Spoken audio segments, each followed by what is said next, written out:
형제들아 너희가 자유를 위하여 부르심을 입었으나 그러나 그 자유로 육체의 기회를 삼지 말고 오직 사랑으로 서로 종노릇하라. 온 율법은 내 이웃 사랑하기를 내 자신같이 하라 하신 한 말씀에서 이루어졌나니 만일 서로 물고 먹으면 피차 멸망할까 조심하라. 아멘.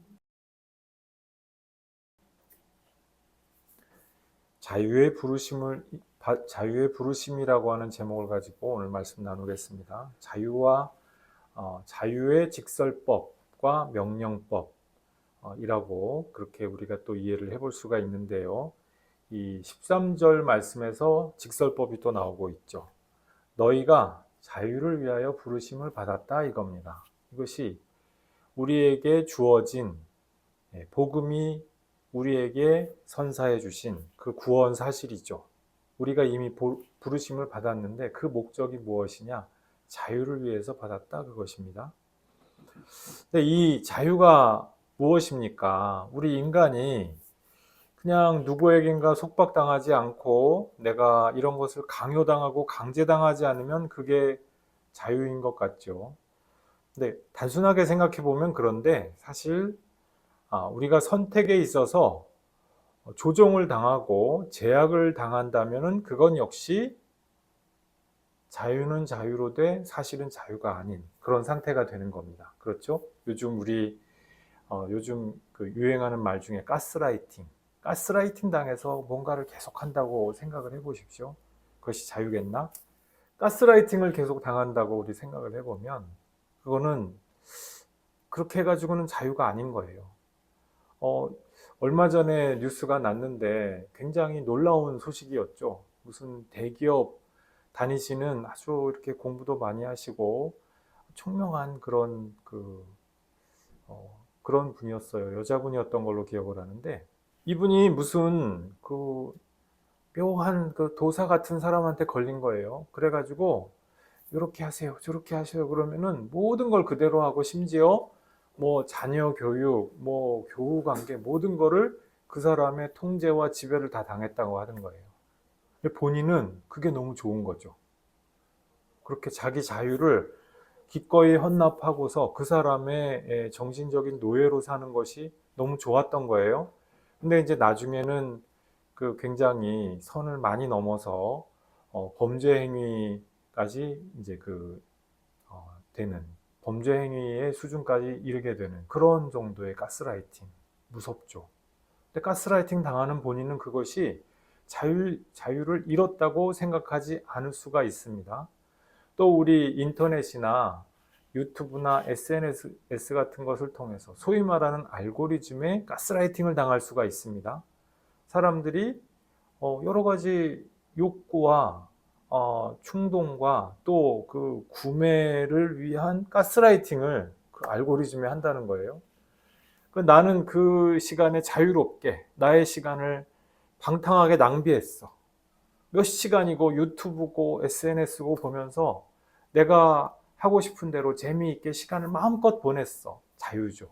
근데 그것이 자유겠냐 이것입니다. 사실은 이 시대에 알고리즘의 노예가 되어서 내가 생각하는 것을 그치고 내 자유를 알고리즘에 헌납한 것이죠. AI에 내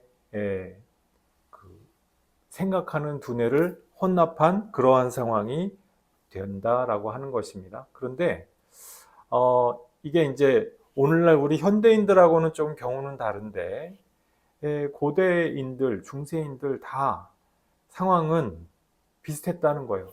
본질은 다르지 않았다라고 하는 것입니다. 사람들이 다 무언가에 얽매여 있고 특별히 무언가에 얽매여 있다고 사도 바울이 갈라디아서에서 말씀하시냐면은 세상 초등학문, 뭐 율법이 됐던지 유대교와 같은 율법 종교가 됐던지 혹은 어떤 뭐 데모 숭배 같은 그런 뭐 이방 종교가 됐던지 이 세상에서 지혜롭다라고 말하고 대단하다고 말하는 어떤 그런 신념 체계들이 있어요. 그런 것들이 어떻게 보면 이 세상에서 여러 가지 욕망의 최정점에 있는 욕망과 그 욕심의 최정점에 있는 그러한 시스템이라고 할 수가 있죠. 인간이 만들어낸 시스템 가운데 어떻게 보면은 바벨탑과도 같다라고도 말씀을 드릴 수가 있습니다. 사람들이 이제 세상 초등학문의 관점에서 거기에 종로를 타면서 거기에 가스라이팅 당하면서 거기에 얽매여서 살게 되는 거예요. 손 없는 나를 피해서 뭘 해야 된다. 어디에는 악귀가 있기 때문에 부닥거리를 해야 된다. 이런 것부터 시작해가지고 또 뭐 할 땐 뭐가 있어야 된다. 그게 이제 다 말하자면은 가스라이팅이거든요. 이 세상에, 이 세계관을 또 그 위에 있는 어떤 형이상학적이고 영적인 어떤 실체를 염두에 두고 하는 말들인데 그런 것으로 말미암아 얽매여 있는 그런 상태가 되더라. 인간이 그런 얽매여 있는 상태가 돼서 죄와 율법의 세상 초등학문의 노예 상태가 되어 있더라. 고대인들은 미개해서 그렇고 현대인들은 계명한 인간이기 때문에 다릅니까? 아니죠. 요새 무속신앙이 다시 돌아오고 있죠. 타로 이런 거 막 재미로 보는 거야. 그런데 영향을 받잖아요. 거기서 하는 가스라이팅이 그렇구나. 그러면서 내 행동과 삶을 그것 때문에 바꾸기도 하잖아요. 그럼 이것이 아무 의미가 없느냐라고 하는 것입니다. 자, 자유를 위하여서 부르심을 받았다 했어요. 우리가 이제 그와 같은 죄된 여러 가지 우리를 죄짓게 만들고 죄로 향하게 만드는 여러 가지 세상의 가스라이팅에서 자유롭도록 그렇게 부르심을 받았다 이것입니다. 이것을 가장 극적으로 보여주는 것이 출애굽이라고 할 수가 있죠. 출애굽 사건을 통해서 죄와 악의 그 애굽의 종노릇을 하고 있었던 히브리인들이 해방을 해서 자유의 여정을 떠나지 않아요. 근데 이제 자유의 여정에도 온갖 우여곡절이 다 있죠. 우리 출애굽기, 민수기 이렇게 읽어보면은 정말 이 히브리인들이 그 광야를 방랑하면서 자유를 찾아 헤매는데 정말 어처구니 없는 일들이 많이 일어납니다. 이게 참 내가 지금 자유를 위해서 가는지 그 빵을 먹으려고 가는 건지 이게 헷갈려요. 본인들도 헷갈리고 뭐 때문에 가는 건지. 그러니까 이제 하나님도 사랑하시면서 보는데도 심지어 하나님조차 너무 화가 나시는 거예요. 우리 자녀들 이제 키우다 보면 부모들도 부모가 자녀를 사랑하는데도 얘들이 이제 방황하고 그러는 거 보면 화가 나거든요. 이제 비슷한. 그래서 하나님이 그렇게 비슷한 모습을 당신의 모습을 우리 인간들한테 이렇게 보여주시는 부분들이 있는데 우리가 자유를 위한 여정을 가도록 부르심을 받았다 이 말씀이에요. 그러니까 인간이 누구나 죄된 환경에서 마치 원죄와도 같이 그 죄된 환경에 영향을 받습니다. 그러니까 우리 아이들을 보면 알 수가 있죠. 아이들이 우리 교회에서 자란 아이들 이렇게 보면은 초등학교 입학하기 전에는 욕도 하지 않아요. 욕도 하지 않고 잘 놀아요. 욕을 하고 막 이렇게 싸울 땐 싸우더라도 최소한 욕은 하지 않아요. 근데 초등학교 들어가면 애들이 달라지죠. 왜 그렇습니까? 그때부터 이제 주변에 애들이 다 욕을 하거든. 그러니까 그때부터 말이 막 험해지고 거칠어지죠. 그러니까 이제 우리가 원죄라고 하는 것, 이게 이제 우리 그 교회에서 오랜 전통처럼 가르쳐지는 그 교리인데 이것은 뭐 확정된 교리라기보다 하나의 성경을 바라보는 하나의 유력한 설입니다. 우리 서방교회에서 하나의 교리처럼 그렇게 되어 있는 것이고 동방교회에서는 이제 원죄라고 하는 교리가 따로 없습니다. 그런데 그럼 동방교회는 그런 원죄에 해당하는 그 내용을 믿지 않느냐? 인간이 어떤 그런 죄된 환경을 부여받고 거기에서 죄로 말미암아 물들고 하는 일이 없다고 생각하느냐? 당연히 그건 아니겠죠. 그건 아니란 말이에요. 그러니까 인간이 어떤 죄된 환경, 사람과 사람 사이에서 죄된 사고방식과 죄된 말과 또 죄된 그 관행과 습속 가운데에서 자연이 죄로 물들게 되는 그러한 과정, 그러한 조건, 이런 것들을 일컬어서 우리는 원죄라고 얘기할 수가 있습니다. 꼭 뭐 이렇게 유전적으로 엄마 아빠한테서 이렇게 막 그 죄가 유전적으로 전해졌다, 그렇게 생각하지 않더라도 우리가 이미 사회적인 존재로서 죄를 자꾸 물려받게 된다는 것이죠. 아담과 하와가 다투는 모습을 보면서 가인과 아벨이 자라고, 그 가운데에서 가인은 아벨을 또 죽이고, 그러니까 죄가 점점 커지고 무시무시해지는 그런 과정을 우리가 성경을 보면은 볼 수가 있죠. 그러니까 이렇게 원죄로부터 시작해서 인간의 여러 가지 사회 시스템과 말과 행동의 모든 그 뒤범벅된 그 모든 죄의 사실들로 말미암아 인간이 자꾸 죄의 노예의 노릇을 하게 되는데, 거기서 해방을 시켜주신 것이 바로 예수님의 십자가 사역이라고 하는 것입니다. 예수께서 공생애를 행하실 때, 공생애를 사셨을 때 그 행적을 우리가 다시 생각해 보면요, 이 행적은 한마디로 자유를 선포하는 그러한 행적이다라고 말씀드릴 수가 있어요. 자유와 해방의 행적이었죠.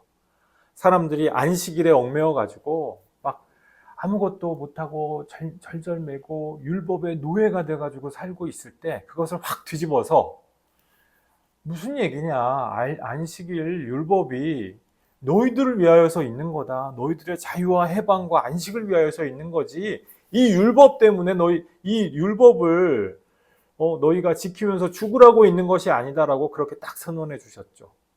그게 대표적으로 우리가 딱 먼저 생각이 나는 건데, 다른 모든 행적이 다 같은 본질을 가지고 있는 그러한 생애였다고 할 수가 있습니다. 그 자유와 해방의 행적으로 말미암아 병든 자를 고치시고, 앉은뱅이를 일으키시고, 걸으라 하시고, 가난한 사람들에게 복음이 증거되게 하시고, 그래서 해방의 희년을 선포하시고, 막 이런 역사가 예수님의 모든 사역이었죠. 근데 그 결과가 뭐였어요? 그 결과가 어떻게 났죠? 십자가로 났잖아요. 그 자유로 모든 사람이 다 독립만세하고 그렇게 됐으면 얼마나 좋겠어요. 근데 무자비한 폭력으로 다 진압이 되고 말았죠. 그리고 십자가의 그 비극적이고 처참한 죽음으로 모든 것이 마무리가 되는 것처럼, 끝장나는 것처럼 보였어요. 종지부가 찍히는 것처럼 보였는데, 아버지 하나님께서 어떻게 하셨어요? 그것이 끝이 아니다 하고 다시 한번 승리를 선언해 주신 것이 바로 부활이죠. 그래서 부활을 통하여서 자유의 승리가 선언되었다, 이렇게 말씀을 드릴 수가 있습니다. 그러니까 예수께서 대속사역을 십자가와 부활을 통하여서 행하시고 성취하셨는데, 그 내용은 구체적으로 뭐냐? 자유라고 말씀을 드릴 수가 있는 거예요. 우리가 믿음 생활할 때 이 믿음 생활은 뭐냐? 교회에 와가지고 오랜 시간 막 월화수목금토일 111 이렇게 살라는 뜻이 아니고, 교회에 오래 있어야 너희가 구원받은 거야, 이거 맞습니까? 아니라는 거예요. 모든 집회 다 빠지지 말고 참석해. 예수님 믿는 사람들이 그렇지 못하다면 그거는 말도 안 돼. 말도 안 되죠. 말도 안 되는데 모든 집회 다 참석해서 헌금도 다 갖다 바치고 모든 시간과 정성을 다 쏟아야만, 그래야만 구원받은 사람이에요. 그것이 예수 믿는 방법입니까? 그것만 있는 게 아니라는 거예요. 우리가 믿음에 그 자리매김을 잘 해야 되는데, 그렇게 자리매김이 조금 약간 이상하게 되어 있는 경우를 종종 주변에서 우리가 볼 수가 있습니다. 그거 아니라는 거죠. 그게 아무리 교회가 잘 돌아가는 것 같고 크고 화려해 보인다고 해도 그건 뭔가 방향 설정이 이상하다는 거예요. 왜? 믿음의 본질은 뭡니까? 자유와 해방이거든요. 그래서 우리가 과연 자유를 위하여서 살아가고 있느냐, 해방을 위하여서 살아가고 있느냐, 내가 믿음을 잘 생활해 나가고 있느냐, 어떻게 알 수가 있습니까? 내가 자유를 위하여서 살고 있는지, 해방을 위하여서 살고 있는지. 문제는 뭐예요? 근데 그 자유가 어떤 자유냐라는 것입니다. 그래서 13절 그 다음에 보니까 그러나 그 자유로 뭐를 삼지 말라고요? 육체의 기회를 삼지 말고 그랬습니다. 우리 자, 육체의 기회를 삼는 것이 자유의 가능성이에요. 하나님께서 예수님을 통해서 우리에게 세상 초등학문으로부터 이 세상의 우상적인 시스템으로부터 자유로울 수 있는 기회와 가능성과 길을 제시해 주셨어요. 근데 동시에 이것이 또한 자유일 수 있기 위해서는 그 자유를 거부할 자유도 있다는 것이죠. 우리가 그래서 자유가 있는 거예요. 이 우상적인 옛날 시스템으로 갈 것이냐, 아니면 예수님 안에서 참된 자유를 누리는 그 방향으로 갈 것이냐. 이 세상의 모든 우상을 거절할 수 있고 오직 하나님 말고는 이 세상의 모든 자유를 다 거절하고 저항할 수 있는 그 자유를 얻을 것이냐. 그 두 가지죠. 이것이냐 저것이냐라고 하는 그 자유가 우리에게 주어져 있는데 보니까 사도 바울이 여기서 지금 갈라디아 성도들에게 경고를 분명하게 하고 있어요. 육체의 기회를 삼지 말라는 것이에요. 어떤 것입니까? 그 옛날 시스템으로 가서 내가 육체의 욕망대로 해가지고 바벨탑을 높이 쌓아 올리고 그럴싸하게 화려하게 무언가를 만드는 그런 어떤 이 세상에 바벨탑스러운 그런 시스템을 삼으려는 그런 기회 삼지 말라는 것입니다. 이 기회라는 말이 헬라어 원문에서 보면 이게 그 군사 용어인데요. 전초기지, 발판, 시발점 그런 말이에요. 그러니까 내가 하나님의 자녀로서 나는 이미 자유로워요. 세상 초등학문에 대하여서 자유롭고 이 세상의 우상적이고 노예적인 시스템에서 자유로워요. 그런데 내가 그 가운데서 취사 선택을 할 수 있는 거예요. 내가 이것을 선택할 수도 있고 저것을 선택할 수도 있습니다. 그런데 내가 보니까 이 세상에서 약간 좀 타협하면서 사는 것도 좋을 것 같아. 그러면서 이 세상에 여러 가지 육체의 정욕을 따르는 시스템을 쓱 내 삶에 도입을 해요. 술, 담배 하죠. 술, 담배 모임에 가죠. 또 사람들이 적당히 삥땅 하는데 나도 인마이 포켓 하죠. 내가 자유가 있잖아, 자유가 하면서 이 세상에서 사람들이 하는 것과 똑같은 것을 나도 따라하기 시작합니다. 왜? 많은 사람들이 그렇게 하니까. 자, 그리스도인에게는 자유가 있어요. 그런데 이것을 그러한 일들이 나에게 있어서 하나의 시발점이 되고 발판이 되고 전초기지가 되는 거예요. 육체의 일들을 향한. 우리의 이 나라고 하는 존재는요, 이 육신의 상태에 있는 한 육체에 매여 있어요. 그래서 그 율법과 죄의 그 가능성이 언제나 있는 거예요. 육체와 죄 가운데에서 인간이 언제든지 지배당하고 또 얽매일 수가 있도록 그렇게 하나님이 허용을 해주셨어요. 진짜 자유를 행사할 수 있도록 일종의 훈련의 장이라고 할 수 있는데 믿는 사람들에게는 그 믿음과 더불어서 성령이 우리 가운데에서 내주하셔요. 성령은 친절하시죠. 신사적이시고 온유하십니다. 그래서 강제하지 않으셔요. 인간은 막 강제하고 쥐잡듯하고 그럴 수가 있는데 성령은 당신을 정말 자발적으로 영접하고 맞아들이고 함께 동행하기를 원하고 그렇게 인격적으로 다가오는 바로 그 사람에게 다가와 주셔서 동행을 하기를 원하신다는 것이에요. 그래서 우리 가운데서 성령을 우리의 전 존재로서 우리의 삶의 중심 가운데 환영해 드리지 않으면 성령이 계신지 잘 모릅니다. 남들은 성령 하고 기도하다가 뭐를 들었다 봤다 미쳤나 봐. 이렇게 되는 거예요. 기도하는데 뭐 응답, 에이 착각이지. 기적을, 에이 뭔 기적이 있어. 왜? 본인이 안 해봤으니까 모르거든요. 그러니까 에이 그 또 다른 가스라이팅이지 뭐. 믿음의 길이 그렇습니다. 그러니까 육체의 기회를 삼기에 참 다분한데, 기회를 삼는 순간 성령하고 이 육체를 자기네들의 뜻대로 하려고 하는 이 육신과 정욕의 시스템하고는 부딪힐 수밖에 없어요. 서로 원수가 될 수밖에 없어요. 성령의 소원하고 육체의 소원은 서로 부딪힐 수밖에 없는 거예요. 육체는 자기 욕망대로 욕심대로 끝까지 가고 싶어 하는데, 성령이 우리에게 주시고자 하는 소원은 경건한 소원입니다. 피아 데시데리아, 경건한 소원이라고, 이 경건주의의 유명한 그 모토였죠. 하나님은 우리에게 성령 하나님을 통하여서 경건한 소원을 주기를 원하세요.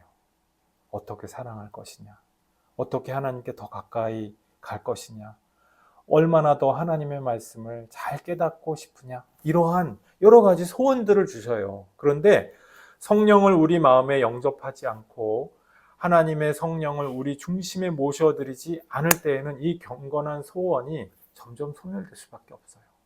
왜? 우리의 육신 가운데 육체의 기회, 육신이 자신의 정욕을, 자신의 욕심을 관철할 그 발판이 마련되었거든요. 내가 하고 싶은 대로 내 생활도 내 마음대로 하지 뭐.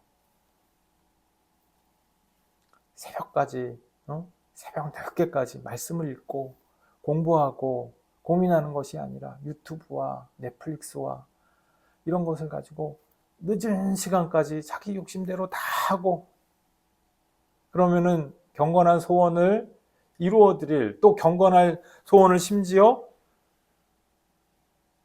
마음속에 품어볼 기회조차 점점 줄어드는 것 아니겠어요?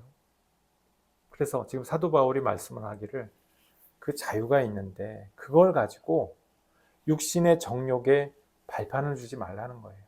시발점을 만들지 말아라. 시발점을 주게 되면은 그 다음 해서 다음 하다가 마지막에는 종착역까지 가게 된다.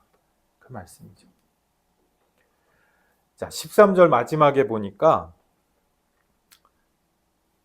오직 사랑으로 서로 종노릇하라 했습니다. 우리 사도 바울이 지금 13절 마지막 부분에서 서로 사랑으로 종노릇하라 그랬습니다. 우리가 자유롭게 됐다라고 선언을 하셨는데, 지금 사도 바울이 굉장히 모순적인 말씀을 하시는 것 같아요. 서로 종노릇하라는 거예요.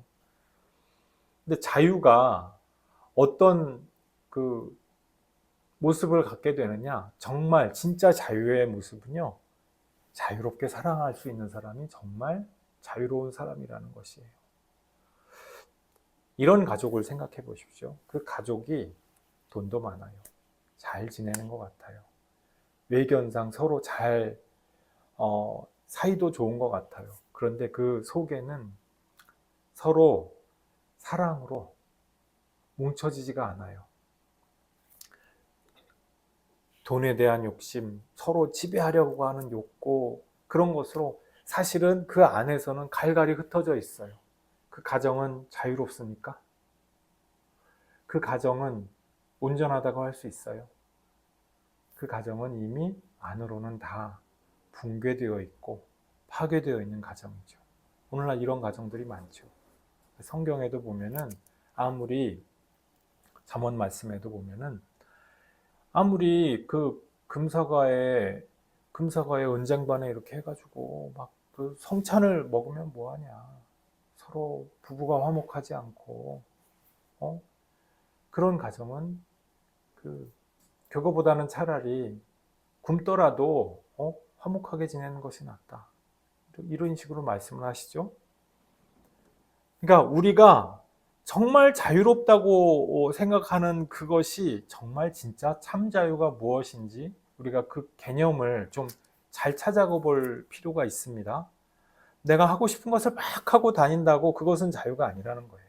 막 하고 다닌다고 해서 그것이 자유이기보다는 방종이고, 또 이기적인 내 욕망의 관철일 가능성이 훨씬 높은 거죠. 그러니까 진짜 사랑의 모습은 무엇이냐? 서로가 서로에게 종처럼 예수님께서 그 제자들을 섬기셨던 그 모습과 똑같이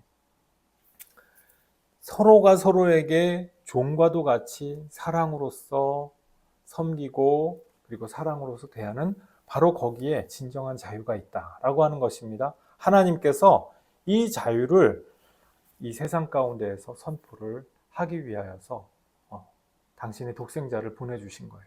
하나님의 이 자유와 해방의 의지는 천지 창조 때부터 분명하셨어요.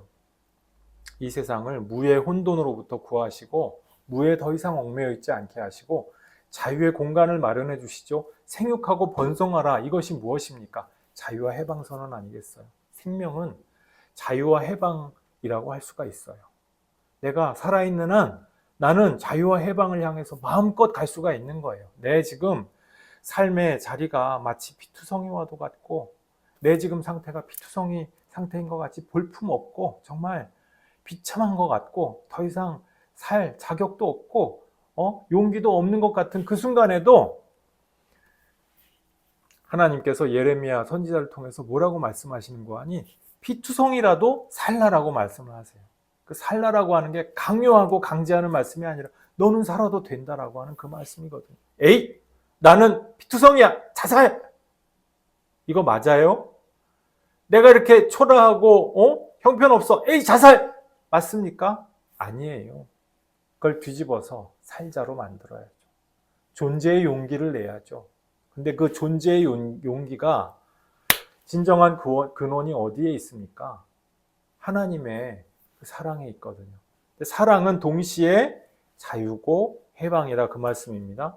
그러니까 서로가 종로로 타는 건 뭐예요? 상대방을 자유롭게 하고 해방시켜주는 것이죠.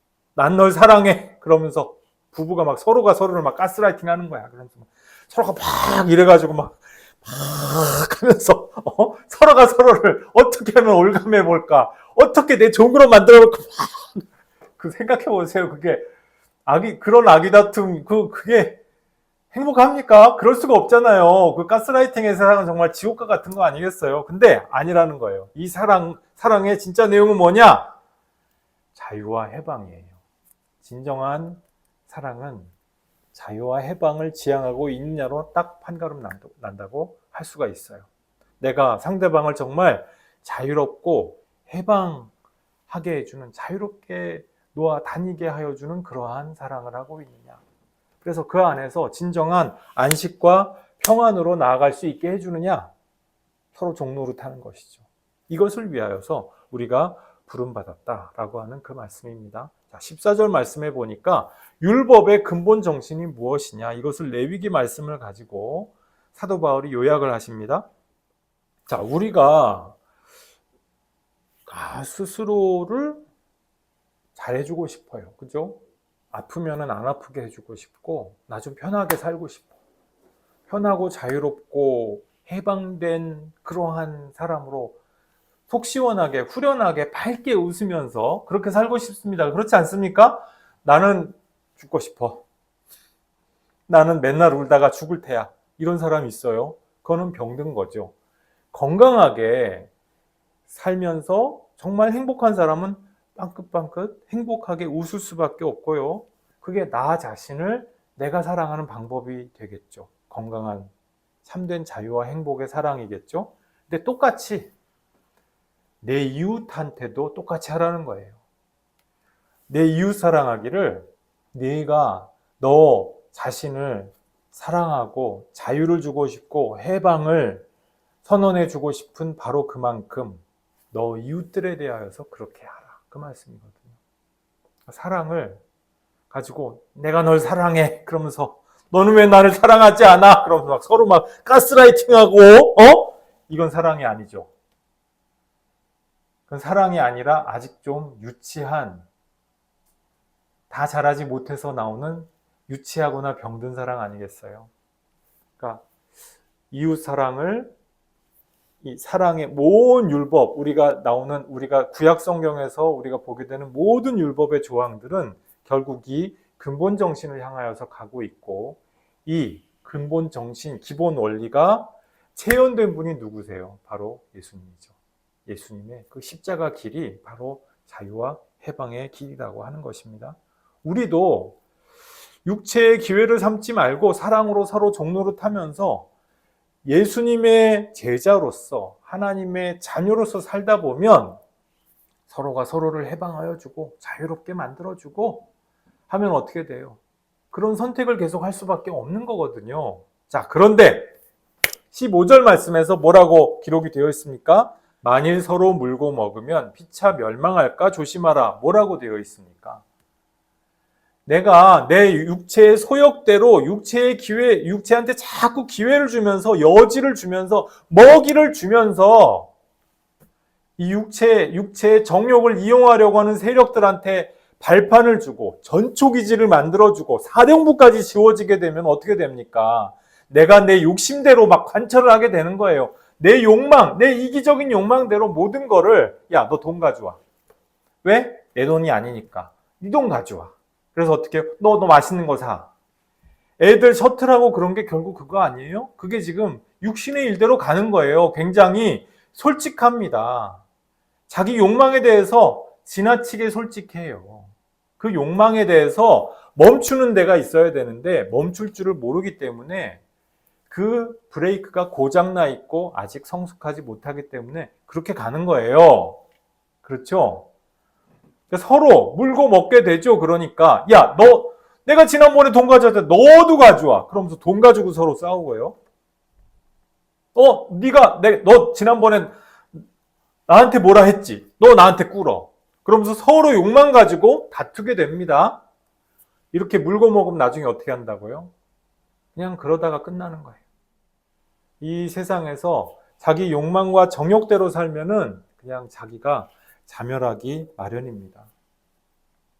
교우 여러분, 우리가 자유를 위하여서 부름을 받았습니다. 육체의 기회를 삼지 말고 사랑으로 서로 종노릇하십시오. 그렇게 하면 반드시 그 나중에는 하나님이 우리에게 주시고자 하는 위대한 일들이 우리의 삶 가운데에서 내세뿐만이 아니라 이 금생에서도 위대한 일들이 우리의 삶 가운데서 나타날 것입니다.